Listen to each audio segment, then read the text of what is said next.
Bonjour et bienvenue sur ma chaîne. Aujourd'hui, nous allons parler de cette première semaine passée en formation CAP couture avec artisan.com. Je vais aussi vous présenter mon atelier couture.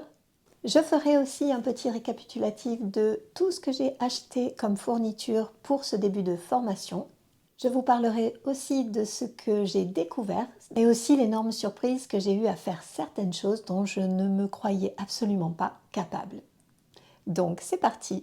Lundi, j'ai reçu mes codes d'accès à la plateforme de formation et j'avoue que j'ai été très agréablement surprise. La plateforme est très claire, tout est vraiment très bien expliqué et dès le début, on sait exactement ce que l'on attendra de nous pour l'examen du CAP couture. On se sent encadré, guidé, mais vraiment dès les premiers pas et c'est vraiment pour moi très important, je pense, puisque on commence quelque chose à distance, ce qui n'est pas forcément évident. Et je ne suis vraiment pas déçue de ce que j'ai découvert. Dès le début, dans l'introduction des cours, on nous donne vraiment tout en main pour pouvoir déjà mettre en place notre année de formation pour se sentir à l'aise et surtout ne pas se sentir perdu et seul.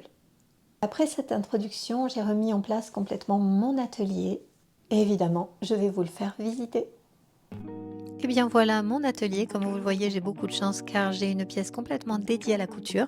J'y ai mis une table toute simple Ikea et je l'ai rehaussée pour qu'elle devienne une table de coupe plus haute et pour cela j'ai utilisé des rehausseurs de table que j'ai trouvés sur Amazon, je vous les mettrai en description. Ensuite de l'autre côté j'ai un grand placard, un énorme placard où je peux mettre des tissus, des affaires de couture qui ne me servent pas forcément tous les jours mais dont j'ai besoin. De l'autre côté, j'ai mes deux machines sur un plan de travail avec ma machine à coudre et ma surjeteuse et un tableau en liège où j'accroche mes to-do list ou alors des photos de mode, tout ce qui peut m'inspirer à travailler et à créer. De l'autre côté, j'ai mon endroit où je repasse. Voilà, c'est très important de repasser, donc évidemment juste à côté. Mon mannequin couture et vous voyez derrière la porte il y a un ballon pilates. Alors oui, je le laisse ici, c'est tout simplement pour me rappeler à chaque fois de me lever à peu près toutes les 20 minutes pour faire quelques petits exercices, même si ça dure 2-3 minutes, pour ne pas abîmer mon dos, c'est très important. Et là sur le côté j'ai des tréteaux avec une planche tout simplement pour agrandir ma planche de découpe quand j'ai besoin de travailler sur de grands patrons. Donc comme vous voyez, c'est très sympa et j'ai hâte de me mettre au travail. Donc voilà, c'est une première idée pour mon atelier. Cela dit, je pense qu'il va évoluer au fur et à mesure de mon apprentissage. Mais en attendant, je pense que c'est un bon début. J'ai quand même tout ce qu'il me faut pour commencer à travailler. Passons maintenant aux fournitures que j'ai décidé d'acheter. Attention, ce n'est pas obligatoire. Mais cela dit, j'ai écouté un petit peu les conseils qui étaient donnés et j'ai essayé déjà d'acheter ce dont j'avais le plus besoin pour l'instant. Alors évidemment, j'ai dans l'idée de changer de machine à coudre. Celle que j'ai est extraordinaire, hein, je l'adore. Mais pour le CAP, on a besoin de savoir piquer et coudre avec une machine semi-industrielle. Je sais très bien qu'on n'est pas obligé d'acheter une semi-industrielle parce que ça reste quand même un certain coût. Mais cela dit, je ne passe pas mon CAP juste pour avoir un diplôme et ne rien faire par la suite. J'ai déjà dans l'idée parce que j'ai besoin d'avoir un but et j'ai besoin de voir où ça m'emmène pour me motiver chaque jour à apprendre parce que l'apprentissage c'est pas évident, mais dès qu'on a un but, dès qu'on a l'idée de ce que l'on a envie de faire plus tard, après, je pense que les jours de fatigue et peut-être les jours de découragement que je pourrais avoir comme tout le monde, la vision du futur m'aidera quand même à avancer. Et donc, l'achat de cette machine semi-industrielle reste dans le projet de en faire un métier et surtout de travailler, pas forcément dans un atelier pour quelqu'un, mais pour moi-même. Donc dans ces cas-là, j'en aurais besoin et c'est pour ça que j'ai décidé de l'acheter. Mais à savoir que ce sont des choix personnels et aussi par rapport à, je pense, ce que l'on a envie de faire par la suite. Voilà. Mais moi, j'ai besoin de ça pour, pour savoir que j'avance et que je vais vers quelque chose et que de toute façon, ce ne sera pas de l'argent perdu puisque je serai couturière. Pour l'instant, nous allons parler fourniture et je vais vous faire voir un petit peu ce que j'ai acheté ces jours-ci. À savoir que je n'ai pas trop l'habitude d'acheter sur internet, j'aime pas trop ça, mais il y a eu certaines choses que j'ai été obligée parce que c'était pas évident à trouver dans les magasins que j'avais à côté. À savoir aussi que la formation CAP nous a donné la possibilité d'avoir des codes promo chez les fournisseurs. Donc j'ai acheté certaines choses sur internet. Je vais commencer par les petits outils, on va dire, mais qui sont indispensables, je pense, de ce que j'ai compris. Donc j'ai fait l'acquisition d'une règle japonaise, toute simple, d'une équerre, voilà, une équerre qui sert, entre parenthèses, au patronage. Hein. Ensuite, un pistolet pour tout ce qui est des courbes, des emmanchures, des... Voilà. Ensuite, chose que j'ai racheté alors que j'avais déjà, c'est une règle, mais j'avais une règle 10 cm et là il en fallait une en 20 cm. Voilà, une petite réglette de 20 cm dont on aura besoin. Ensuite, j'ai fait l'acquisition d'un critérium. Ce sont des craies en fait, hein, mais très fines. Donc ça permet d'avoir un tracé beaucoup plus précis et beaucoup plus fin. Donc ce sont des craies. J'ai acheté ça aussi avec des petites mines de critérium, mais à plusieurs couleurs. Il y en a des rouges, des bleus, des blanches. Donc voilà, le petit critérium. Ensuite, qu'est-ce que j'ai acheté d'autre? Ah oui, j'ai acheté à nouveau des épingles, parce que en fait, en tant que couturière loisir, je ne savais absolument pas qu'il fallait que je change mes épingles et mes aiguilles assez souvent. Et j'ai appris que justement, il fallait faire attention à utiliser des épingles de bonne qualité et les épingles changent selon les tissus, mais ça je vous en parlerai plus tard. Puis dès qu'elles sont abîmées, il vaut mieux les jeter, etc. etc. Donc en fait j'ai fait l'acquisition de certaines épingles, donc ça ce sont des épingles très très fines. Les épingles à tête de verre que j'avais déjà, j'ai mis dans une boîte que j'avais déjà, hein, c'est pour ça que la boîte semble vieille, mais c'est parce que j'ai remis les épingles dedans tant qu'à faire. Je préfère éviter de jeter. Et là, en fait, j'ai découvert ces épingles. C'est des épingles, en fait, avec des têtes toutes plates. Et ça, en fait, c'est pour éviter de laisser des traces sur le patron ou alors sur le tissu. Ça tient bien à plat. Attendez, je vous fais voir. En fait, voilà, ça se présente comme ça. Et vous voyez, je ne sais pas si vous voyez à la caméra, mais c'est très fin.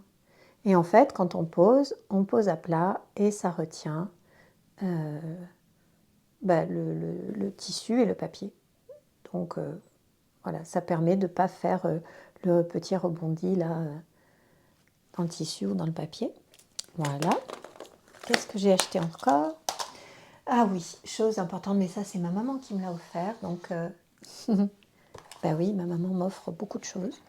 Et donc elle m'a offert des ciseaux de couturière. Donc ça comme ciseaux, ce sont des ciseaux en fait de couture de la marque Katana. Oui, ce sont des lames japonaises. Je garde quand même un petit esprit japonais hein, dans tout ce que je fais. Donc voilà, c'est ma maman qui m'a offert ces ciseaux-là. Je suis très contente. Je les aime beaucoup parce qu'en fait, ils ne râpent pas à l'endroit. Parce qu'il y en a certains en fait que j'ai pris en main et je trouvais qu'en bougeant, ça m'irritait un petit peu ici. Et voilà. Donc voilà pourquoi j'ai acheté cela. Voilà les petits ciseaux. Ensuite, j'ai une autre paire de ciseaux quand même. J'en ai deux en fait. J'en ai pris deux parce que en fait, je vais les tester un petit peu. Voilà. Donc, à savoir que je ferai une petite vidéo où j'aurai testé ces ciseaux-là. Ensuite, qu'est-ce que j'ai? Ah oui, des petits ciseaux tout petits de broderie. Et aussi, ah oui, des pois. Alors ça, c'est des pois, c'est tout simplement pour positionner au moment du découpage, des découpes, hein, pour positionner, pour éviter que ça ne bouge. Donc on pose ça sur le papier ou sur le tissu pour que ça évite de bouger. Un poinçon. Alors à quoi ça va servir un poinçon? Eh bien tout simplement à quand on a un certain dessin à faire ou des coupes, on poinçonne comme ça et puis on fait tourner au lieu de tourner au fur et à mesure le bras. Donc voilà, un petit poinçon. Voilà. Ensuite, j'ai acheté aussi un coussin de repassage. Voilà, très simple. Et puis, une Jeannette pour bien repasser. Alors, à savoir que, ben oui, je savais un petit peu, mais je laissais quand même passer souvent le repassage en second plan parce que je n'aime pas trop ça. Mais en fait, j'ai compris que le repassage était vraiment important pour réussir au mieux les créations que l'on a envie de coudre. Donc je pense que je vais m'y mettre et du coup j'ai acheté tout ce dont j'avais besoin pour le repassage. Et une autre chose que j'ai acheté, ben, ce sont les rehausseurs de table que je vous ai présentés durant la visite de mon atelier. Pour terminer, j'ai acheté aussi le matériel indispensable pour commencer les croquis et le dessin que l'on doit présenter au CAP. J'ai commencé par un matériel, on va dire, de base, mais quand même de bonne qualité, parce que bah, j'aime bien travailler avec des choses de bonne qualité. Donc, j'ai acheté un critérium en 0,5 pour les croquis, une bonne gomme aussi, un taille-crayon, des mines différentes. Alors, on a des 2H et des HB. Et pour terminer, eh bien, j'ai acheté mes crayons de couleur. Donc, je les ai achetés à l'unité, tout simplement parce que j'ai voulu choisir exactement les couleurs que j'avais envie de travailler. Et puis, les boîtes de couleurs étaient souvent assez chères, dans cette qualité-là, évidemment, assez chères, et je ne me serais pas servi de tout. Donc, j'ai pris vraiment les couleurs que j'avais envie moi-même d'utiliser pour mes créations. Donc voilà, et puis peut-être qu'après j'en achèterai d'autres. Mais pour commencer, je pense que c'est déjà pas mal. Et un carnet de croquis. Donc tout simple, hein, mais un carnet de croquis pour pouvoir dessiner mes croquis. Voilà donc pour les fournitures. Et maintenant, je vais vous parler aussi de ce que j'ai découvert durant la formation cette semaine. J'ai appris pas mal de choses déjà sur les textiles, le patronage, les coupes, les coutures à la main, et je peux vous assurer que dans tout ça, en fait, on a l'impression de connaître quand on coud en loisir. Et puis, en fait, bah non, je me rends compte qu'il y a beaucoup de choses que je ne savais pas, que je pensais savoir, mais que je ne savais pas. Et vraiment, c'est très agréable de comprendre et d'avoir des outils pour pouvoir être sûr de faire bien les choses. Alors c'est vrai que je suis très exigeante sur ce que je fais et je n'étais jamais satisfaite ni de mes coutures, ni de mon travail, ni de mes finitions, etc. Et là, ne serait-ce qu'au début, je me rends compte que bah, si je n'étais pas forcément fière des résultats que j'avais jusqu'à présent, je me rends compte que là, en apprenant certains petits détails que je ne pouvais pas savoir, qu'on ne peut pas savoir forcément, à part en commençant ce genre de formation, je me rends compte que les petits détails vont me donner un peu plus d'assurance et de confiance en moi. Et je me suis régalée à faire des exercices de couture à la main, alors que je pensais savoir coudre à la main.